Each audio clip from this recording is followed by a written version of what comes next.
Create a milestone. A task with a duration of 0 is a milestone.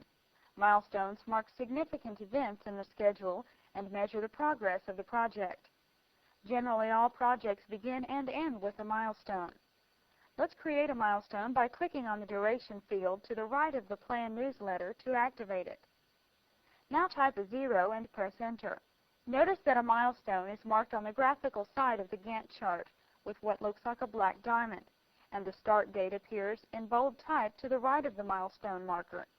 Now let's adjust the duration of Plan the Articles to 1 week by typing 1W, and the duration of Write the Articles to 2 weeks by typing 2W. As each duration is changed, we can see the symbols on the Gantt chart also change. We also notice that time is represented with bars that show the duration of each task, including working and non-working days. Now let's use the time scale. If we want to prevent the task bars from extending across non-working days, all we have to do is point to the time scale and double-click.